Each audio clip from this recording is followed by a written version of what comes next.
नमस्कार दोस्तों, कैसे हैं आप सब लोग। मैं उम्मीद कर रहा हूं आप लोग बहुत ही मजे में होंगे, बहुत ही शानदार होंगे। आज हम लोग आप लोगों के लिए लेके आए हैं 10th क्लास का एक ग्रामर का टॉपिक, और टॉपिक का नाम है आपके सामने डिटर्मिनर्स। दोस्तों ये टॉपिक जो है ना केवल 10th क्लास में काम में आता है, 5th के बाद में ये जो इसके पार्ट्स हैं वो सब काम में आते हैं, 9th 10th में बहुत ज़्यादा काम में आता है।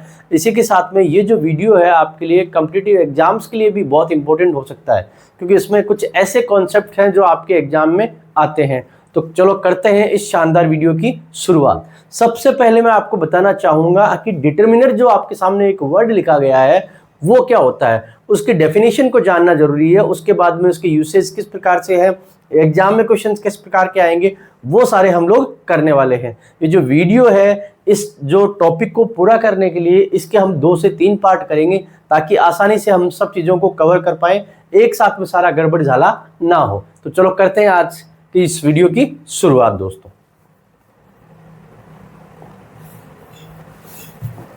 तो हमारा जो टॉपिक है वो है दोस्तों डिटर्मिनर्स।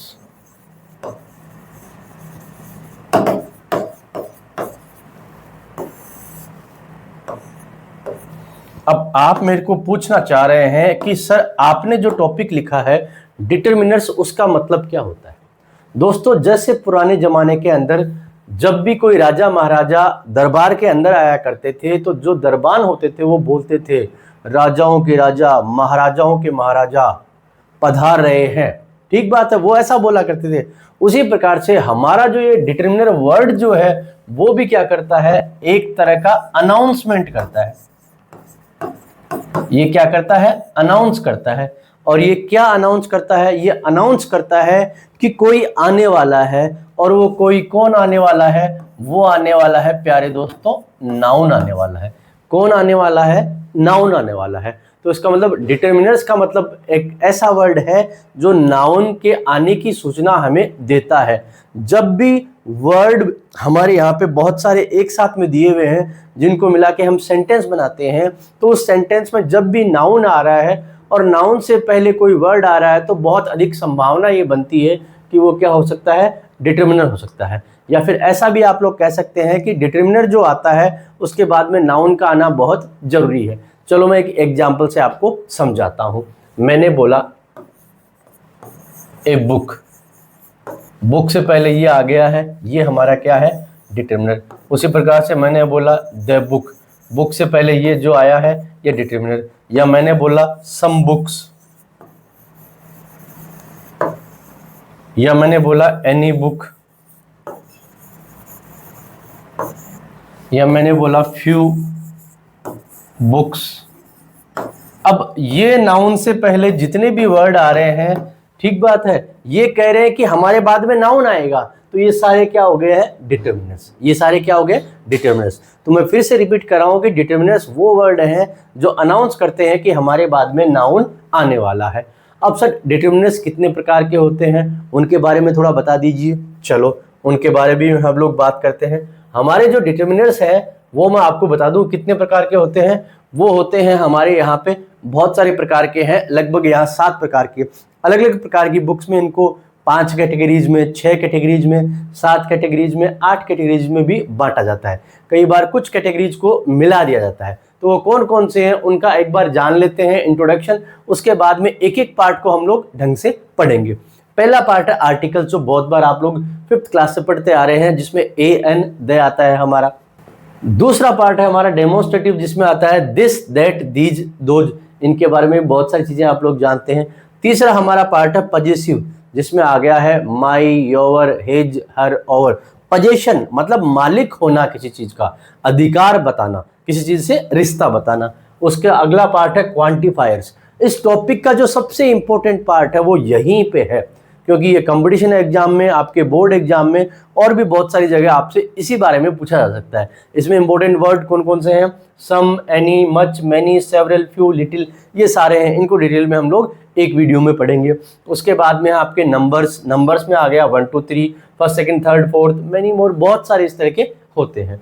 चलो फिर आता है डिस्ट्रीब्यूटिव, इसमें आता है ईच, एवरी, आइदर, नाइदर, और लास्ट का हो जाता है हमारा इंट्रोगेटिव, और उसमें आता है विच, व्हाट और हुज, ये सारे आते हैं। अब आज का जो वीडियो होने वाला है इसके अंदर हम हमारा जो पहला पार्ट है उस पार्ट को कवर करने वाले हैं जो कि है हमारा आर्टिकल्स, जिसमें ए एन और दे का हम लोग यूज करते हैं। ए एन दे का किस प्रकार से हम लोग यूज करते हैं, कैसे यूज करना है और क्या क्या बातों का ध्यान रखना है, वो सारा हम इस वीडियो में, इस पार्ट में जानने वाले हैं। चलिए देखते हैं।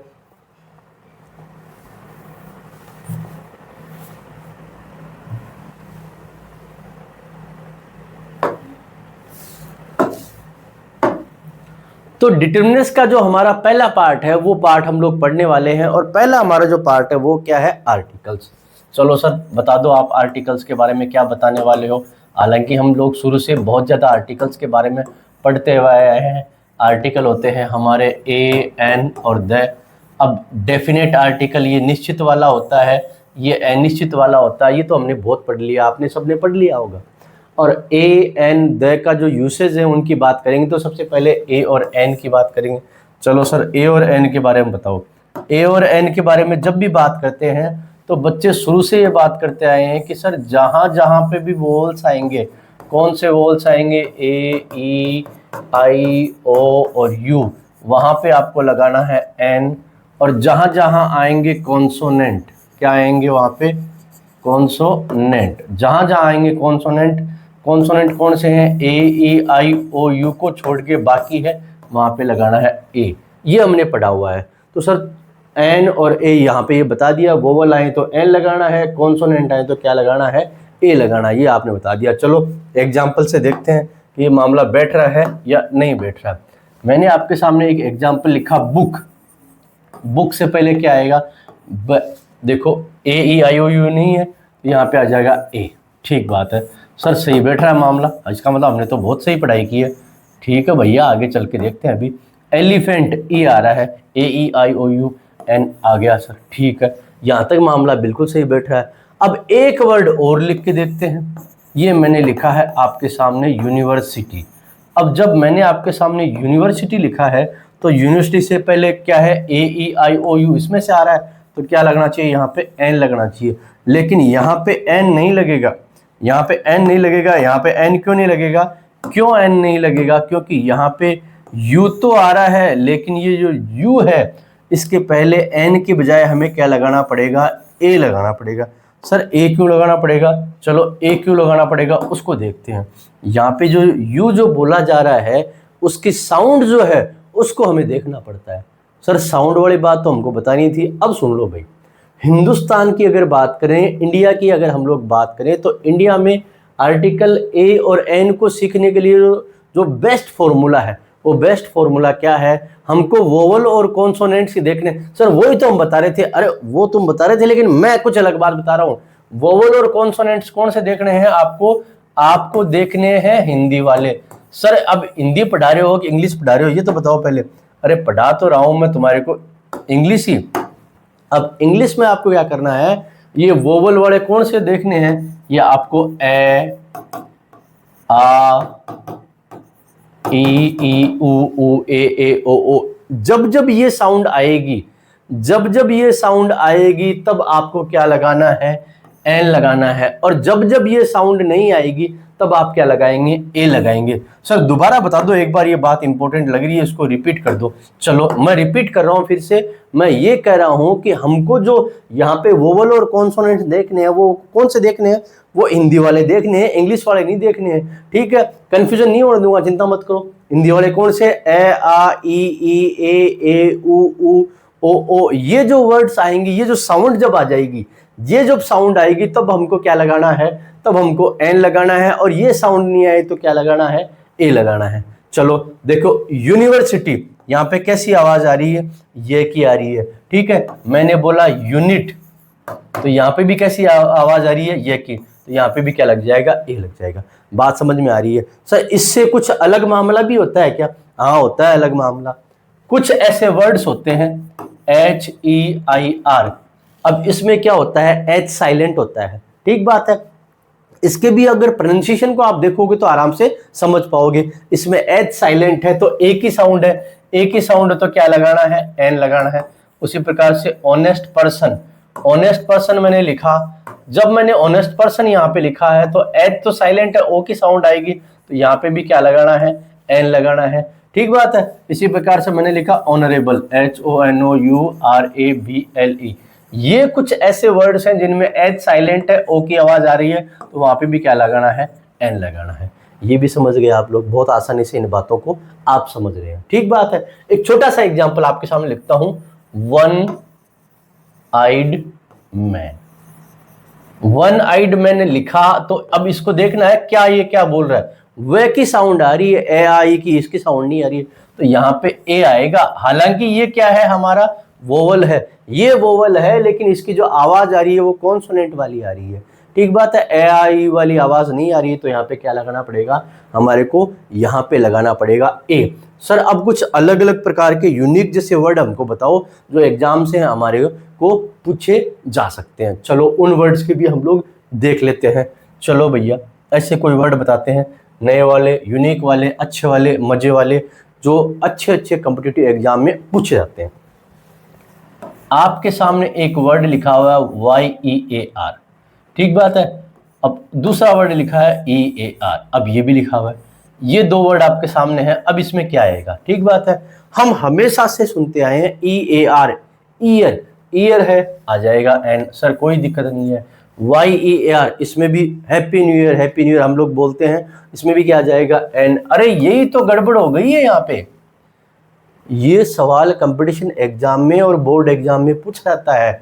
YEAR ये ईयर नहीं होता है, ये क्या होता है सर, ये होता है ईयर। ये की साउंड आ रही है, तो ये की साउंड आएगी, तो ये तो गलत हो जाएगा, और ये आ जाएगा यहाँ पे सही। इस बात को ध्यान रखना, ये बहुत इंपॉर्टेंट है। YEAR ये ईयर नहीं है, ईयर है, ये की साउंड है तो ए आएगा, एन नहीं आएगा। ठीक है सर, ऐसे और कोई वर्ड बता दो। चलो मैं आपके सामने और वर्ड रखता हूं ऐसे।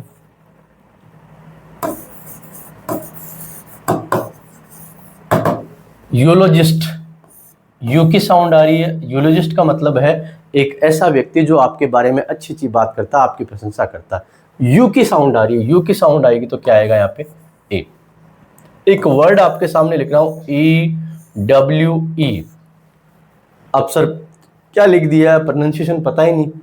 तो ऐसे वर्ड जिनका प्रोनाउंसिएशन हमें पता नहीं है वो आज के वीडियो में और इसके साथ में जो एक्सरसाइज होने वाली है उसमें कर लेंगे। फिर उसके बाद में हमें कहीं कंफ्यूजन नहीं रहेगा, चाहे कैसा भी एग्जाम आए, इनसे वर्ड बाहर जाने वाले बिल्कुल भी नहीं है। अब ये जो वर्ड है, इस वर्ड का प्रोनाउंसिएशन है यू। जब प्रोनाउंसिएशन यू है तो भैया क्या आएगा, एन नहीं आएगा, यहाँ पे क्या आएगा, ए आएगा। उसी प्रकार से एक वर्ड है ऑकल्टिस्ट। ऑकल्टिस्ट का मतलब होता है तांत्रिक, लेकिन ए की साउंड आ रही है तो यहाँ पे क्या आ जाएगा, एन आ जाएगा। तो ये सारे कुछ वर्ड्स हैं जो आपसे एग्जाम में पूछे जा सकते हैं। मैं समझता हूं ए और एन वाला कॉन्सेप्ट वो बिल्कुल आसानी से प्यार से आपको समझ में आ गया। सर ए और एन वाली बात तो हमारे को समझ में आ गई, इसमें तो कोई गड़बड़ घोटाला नहीं है। मैं फिर रिपीट कर रहा हूं मेरे स्टेटमेंट को, आपको ध्यान का ही क्या रखना है, आपको ध्यान रखना है साउंड का। साउंड इंपॉर्टेंट है, लिखा हुआ सामने क्या है वो इंपॉर्टेंट नहीं है, उससे साउंड कैसी प्रोड्यूस हो रही है। अगर स्वर की साउंड प्रोड्यूस हो रही है, ए आ ई ए उ ओ ओ, तब तो हम लगाएंगे एन, और अगर वो साउंड प्रोड्यूस नहीं हो रही है तब हम ए लगाएंगे। ए और एन आपका मामला क्लियर है। चलो अब आगे चलते हैं, अब द पे आ जाते हैं। चलो ठीक है सर, द पे चलते हैं, द पे आ जाओ भाई। अब द के बारे में हम लोग बात करते हैं। चलो द के बारे में बात करो।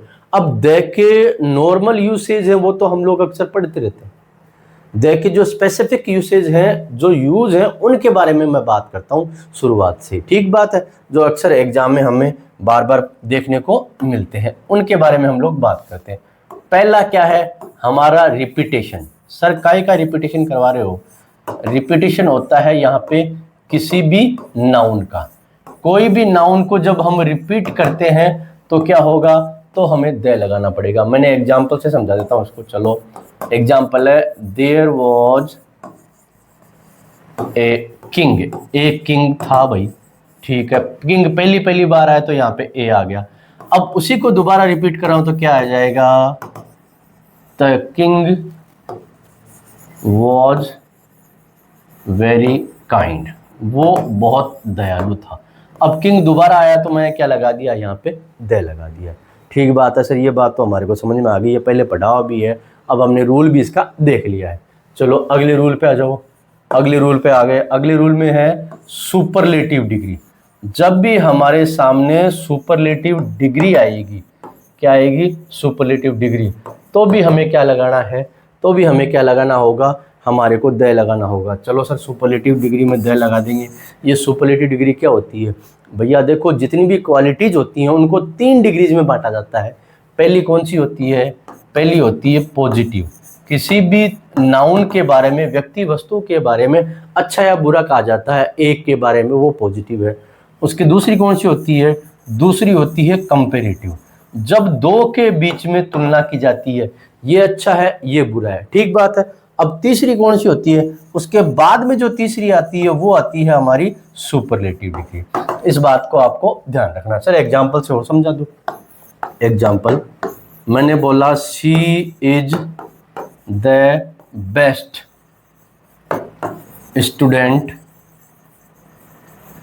Of the class.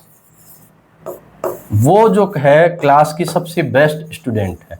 अब बेस्ट यहां पे आया तो बेस्ट से पहले क्या लगाना पड़ेगा? आपको द लगाना पड़ेगा। बात समझ में आ गई है? हाँ सर ये बात भी समझ में आ गई, ये इंपॉर्टेंट पॉइंट है। चलो अब चलते हैं। कुछ नॉर्मल बातें होती है, नॉर्मल बातों को करेंगे, बाद में हम इंपॉर्टेंट बातों को करने वाले हैं। चलो आ जाओ, पॉइंट नंबर 3 पे आते हैं। ठीक बात है, हम आते हैं पॉइंट नंबर 3 पे। ठीक है सर, पॉइंट नंबर 3 पे आ जाओ। क्या हम थिंग्स के पहले, क्या हम मटेरियल्स के पहले, थिंग्स और मटेरियल्स के पहले क्या हम लोग द का यूज करते हैं क्या भाई? नहीं करते, नहीं करते। लेकिन अगर उनको बनाना है स्पेसिफिक, अगर आपको उनको बनाना है स्पेसिफिक, अगर उनको स्पेशल बनाना है तो उनके साथ में यूज कर सकते हैं। सर एग्जांपल से समझा दो। चलो एग्जांपल से समझते हैं।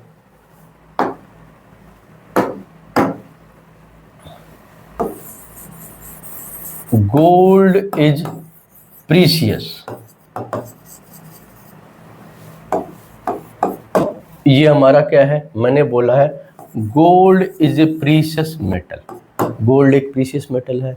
अब फिर मैं एक एग्जांपल और देता हूं, the gold of Karnataka is world famous. Karnataka का जो गोल्ड है वो पूरी दुनिया में फेमस है। अब यहाँ पे भी मैंने गोल्ड लिखा है और यहाँ भी गोल्ड लिखा है, दोनों चीजें एक जैसी है, लेकिन यहाँ पे आर्टिकल द आ गया है, ऊपर वाले में द नहीं आया, क्योंकि यहाँ पे जनरली हम गोल्ड की बात कर रहे हैं, जनरली किसी वस्तु की बात कर रहे हैं, तो उसके पहले आर्टिकल द नहीं लगाना। लेकिन यहाँ पे मैंने उसको स्पेसिफिक या स्पेशल बना दिया। जब जब उसको स्पेशल बनाया है तो उसके पहले आर्टिकल अपन को द लगाना पड़ेगा। चलो सर आगे चलो, और बताओ, और इंपॉर्टेंट बात बताओ। चलो ठीक बात है, अब मैं बात कर रहा हूं आपके सामने, अब मैं आपके सामने बात कर रहा हूं अगले पॉइंट में प्लेसेज की। सर जो जगह होती है उनके साथ में आर्टिकल लगाते नहीं लगाते? नहीं लगाते भाई। सर कैसे नहीं लगाते? अभी बताता हूं कैसे नहीं लगाते। ठीक बात है, आर्टिकल आएगा या क्रॉस आएगा। एग्जाम्पल समझते हैं। A student is going to school. एक बच्चा स्कूल जा रहा है, कुछ नहीं लगाना। लेकिन इसका भी एक एक्सेप्शन है, क्या? माई फ्रेंड, मेरा दोस्त, came to meet me in school. अब इसमें क्या लगाना पड़ेगा? आपको द लगाना पड़ेगा। इसका मतलब सर इसका क्या रूल समझाना चाह रहे हो? रूल समझो, जब भी किसी जगह पे आप जाते हो, वो जगह कैसी हो सकती है? वो जगह हो सकती है आपकी स्कूल, ठीक है सर जी। वो जगह हो सकती है टेम्पल, ठीक है सर जी। वो जगह हो सकती है हॉस्पिटल, ठीक है। वो जगह कोई भी हो सकती है, कोर्ट हो सकता है, कुछ भी, कोई भी जगह हो सकती है। जब भी किसी जगह पे आप जाते हो और वहां पे जो काम होता है प्राइमरी वर्क, उसको करने के लिए जाओगे तो किसी आर्टिकल की आवश्यकता आपको नहीं है। एक बच्चा स्कूल जा रहा है पढ़ने के लिए, कोई आर्टिकल नहीं चाहिए। एक टीचर स्कूल जा रहा है पढ़ाने के लिए, कोई आर्टिकल नहीं चाहिए। लेकिन एक मेरा दोस्त आ रहा है मेरे से स्कूल में मिलने के लिए, तो स्कूल मीटिंग पॉइंट नहीं है, आर्टिकल आएगा। मैं अगर हॉस्पिटल जाता हूँ अपने ट्रीटमेंट के लिए तो आर्टिकल की आवश्यकता नहीं है। लेकिन मैं हॉस्पिटल में जाता हूँ किसी डॉक्टर से मिलने के लिए या मेरे रिश्तेदार से मिलने के लिए तो आर्टिकल आएगा। मैं फिर रिपीट कर रहा हूँ, इन सारी जगह के अंदर नॉर्मल काम करने जाते हैं, जब भी हम लोग जाते हैं क्या करने के लिए, प्राइमरी वर्क जो वहां पे होता है तो आर्टिकल नहीं चाहिए। लेकिन जब भी हम जाते हैं वहां पे कोई ना कोई सेकेंडरी वर्क करने के लिए, जब भी सेकेंडरी वर्क करने के लिए जाएंगे तो आर्टिकल द हमें लगाना पड़ेगा। मैं उम्मीद करता हूं ये बात आपको समझ में यहाँ पे आ गई होगी। चलो सर आगे चलो, आगे चलते हैं भाई।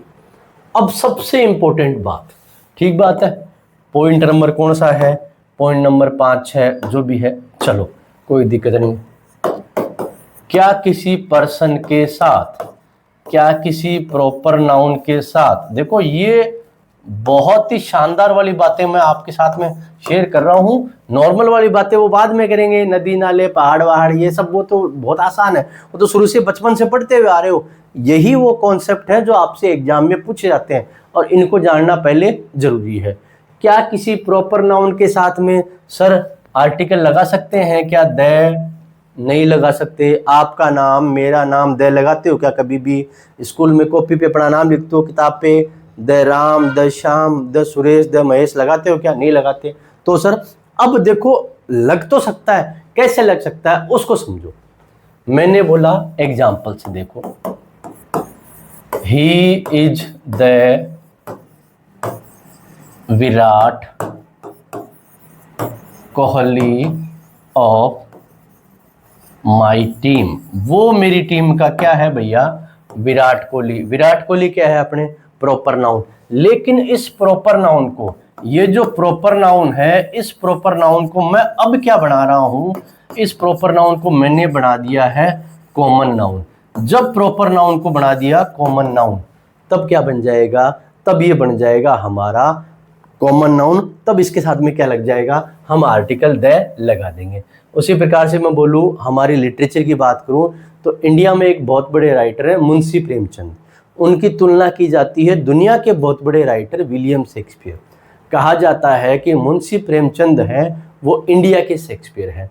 तो क्या सेंटेंस बोला जाएगा? Munshi Premchand is the William Shakespeare. अब विलियम शेक्सपियर के पहले द आ गया क्योंकि विलियम शेक्सपियर यहाँ पे प्रॉपर नाउन नहीं है, उनको कॉमन नाउन बना दिया गया है। तो जब भी किसी प्रॉपर नाउन को हम कॉमन नाउन की तरह यूज करेंगे तो उससे पहले आर्टिकल द आ जाएगा। चलो ठीक है, सर आगे चलो और बताओ पॉइंट। चलो आगे चलते हैं, आगे चलते हैं। ये लो, क्या आप द यूज करते हो तो एनिमल्स जो होते हैं, एनिमल्स के पहले नॉर्मली लगाते हो क्या द? द लोयन, द टाइगर, ऐसे लगाते हो क्या? लगा सकते हैं। उनको स्पेसिफिक अगर बनाना है तो ठीक बात है। उनको स्पेसिफिक बनाने के लिए यहाँ पे एक बात मेरे को बहुत ही शानदार ए वाली याद आ गई है। अगर मैं ऐसे बोलता हूं, आपके सामने मैं एग्जांपल रखता हूं, a horse is a swift animal. ये द के बीच में ए का पॉइंट मुझे याद आ गया तो मैं आपके साथ में डिस्कस करता हूं। मैंने यहाँ पे बोला है कि घोड़ा जो है वो एक तेज जानवर होता है। यहाँ पे घोड़े का मतलब एक घोड़ा नहीं है भाई, ये पूरी की पूरी कम्युनिटी जो है, घोड़े पूरी जो जाति है उसको इंडिकेट कर रहा है। यहाँ पे इस बात को समझ लेना। घोड़े से पहले ए आ गया, लोइन से पहले आ गया, टाइगर से पहले आ गया और पूरी जाति की जो क्वालिटी है उसकी बात कर रहा है, तो यहाँ पे ए हम लोग लगा सकते हैं। ठीक बात है। और इसी प्रकार से हम लोग क्या करते हैं, द रिच, द पुअर, ऐसा भी हम लोग बनाते हैं। रिच और पुअर ये सारे क्या है? एडजेक्टिव है। ये सब क्या है? एडजेक्टिव है। लेकिन इन एडजेक्टिव को हम कैसे काम में ले रहे हैं? नाउन के रूप में काम में ले रहे हैं। कैसे? सर एग्जांपल देके समझा दो। The rich are always not happy. तो यहाँ पे रिच का मतलब क्या है, यहाँ पे रिच का मतलब है जितने भी सारे अमीर लोग होते हैं उनकी बात यहाँ पे की जा रही है। अब कुछ नॉर्मल जो पॉइंट हैं उनके बारे में हम लोग बात करते हैं। नॉर्मल पॉइंट बताओ सर, कौन कौन से नॉर्मल पॉइंट हैं। चलो नॉर्मल पॉइंट में आ जाते हैं।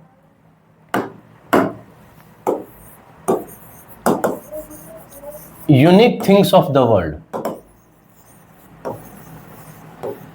दुनिया में जो चीजें यूनिक हैं।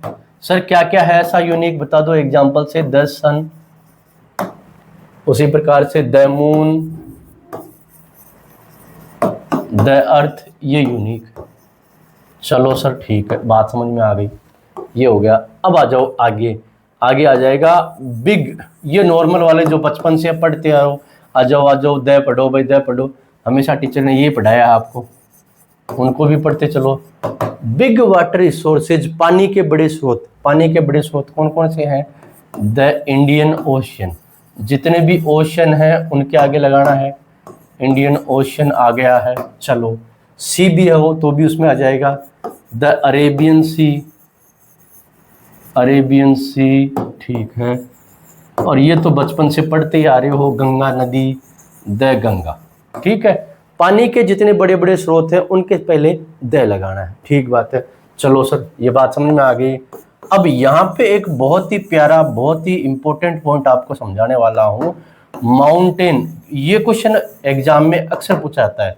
माउंटेन की जो रेंजेज होती है उनके साथ में हमारे को द लगाना है, ठीक बात है। सर एग्जाम्पल बता दो। द हिमालयाज, हिमालयाज आ गया, लेकिन ध्यान रखना जहां जहां पे आ रहा है माउंट, अगर मैंने बोला माउंट एवरेस्ट, तो माउंट जब आ गया है तो माउंट से पहले यहाँ पे द आर्टिकल हमारा नहीं आएगा, यहाँ पे क्या आएगा, क्रॉस आएगा जाने का। अगर कहीं पे भी आ गया है माउंट, उसी प्रकार के पानी के जो स्रोत होते हैं उनमें क्या आ जाता है, लेक। अगर उनमें आ गया है लेक तो लेक से पहले भी क्रॉस है। उसी प्रकार से कुछ चोटियों के लिए पहले आता है केप, तो केप जो होता है उनके पहले भी आर्टिकल द नहीं आएगा। मैं फिर रिपीट कर रहा हूं, ये बात बहुत इंपॉर्टेंट है। माउंटेन रेंजेज होगी, पर्वत श्रृंखलाएं होगी, बहुत सारे पर्वत एक साथ में होंगे, the Himalayas, the Aravallis, the लग जाएगा। लेकिन माउंट आ गया, माउंट एवरेस्ट आ गया, माउंट किलिमंजारो आ गया, इनके पहले द नहीं लगेगा। अगर कहीं पे भी लेक लिखा हुआ है, लेक के आगे कोई भी लेक है, कोई भी झील है, उसके पहले द नहीं लगेगा। ऐसे केप लिखा हुआ है, उसके पहले भी द नहीं लगेगा। ये बात ध्यान रखनी है, कई एग्जाम में पूछी जाती है। चलो सर आगे चलो, ठीक है। आगे आता है न्यूज़पेपर्स, जितने भी हमारे न्यूज़पेपर्स हैं उनके साथ में हमारे को, न्यूज़पेपर हो गए, हमारे मैगजीन्स हो गए, जर्नल्स हो गए, उनके साथ में क्या लगता है, द लगता है। जैसे एग्जाम्पल देख लो, the Times of India, the लग गया है ना हमारे यहाँ पे, इसमें लग जाएगा, ठीक बात है। अब हमारे इसी के साथ में आते हैं, ये नॉर्मल वाली चीज़ें आ गई है हमारी। म्यूजिकल, हमारे जितने भी इंस्ट्रूमेंट्स होते हैं, हमारे म्यूजिकल इंस्ट्रूमेंट्स हैं, उनमें क्या आ जाएगा, द आ जाएगा। जैसे द फ्लूट, इसमें भी द आ गया। और बताओ सर, और बताओ, ठीक है। ऐसे संगठन, ऑर्गेनाइजेशंस, ऐसे ऑर्गेनाइजेशन जिनके रूल्स कैसे हों, स्ट्रिक्ट रूल्स वाले। अरे सर ये कौन से आ गए ऑर्गेनाइजेशन, हमारे स्कूल में रूल्स बहुत स्ट्रिक्ट हैं, स्कूल वाला नहीं करना भैया। जैसे आ गया the army, the navy, the air force, ठीक है। ये आ गया द कोर्ट, ये भी ध्यान रखना है, ठीक है। अब उसी के साथ साथ में स्पेसिफिक, देखो ये पॉइंट करते चलो। स्पेसिफिक जो है हमारे, स्पेसिफिक मीन्स ऑफ ट्रांसपोर्ट, इसका मतलब यातायात के जो साधन हैं, यातायात के साधन अगर नॉर्मल है उनके साथ में नहीं लगाना, लेकिन स्पेशल है। जैसे कि कोई ट्रेन का नाम हो गया, बस का नाम हो गया, फ्लाइट का नाम हो गया, प्लेन का नाम हो गया। द राजधानी एक्सप्रेस, द समझौता एक्सप्रेस, द मकालू एक्सप्रेस, ठीक है। तो वहां स्पेसिफिक हो गया, जब स्पेसिफिक हो जाएगा तो उसके साथ में क्या आ जाएगा, हमारा द आ जाएगा, ठीक है सर। और बताओ, चलो आ जाओ और लो।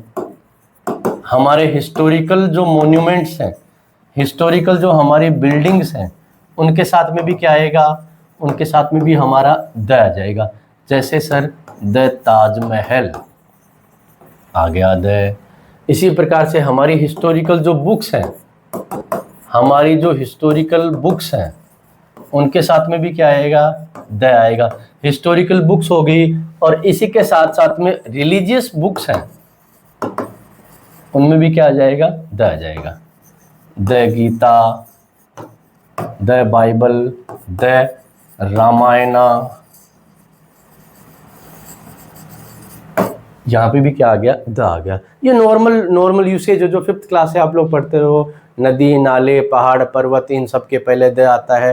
न्यूज़पेपर के पहले आता है, म्यूजिकल इंस्ट्रूमेंट के पहले आता है, इसके पहले आता है, उसके पहले आता है। ये सारी चीज़ें तो आपकी पढ़ी हुई है। जो कॉम्प्लिकेटेड बातें थी वो सारी मैंने आपको बता दी है। तो आज के वीडियो में हमने ए एन द को कहाँ यूज करना है, कैसे यूज करना है, एग्जाम में आपके कैसे सवाल आ सकते हैं, वो हमने कर लिया।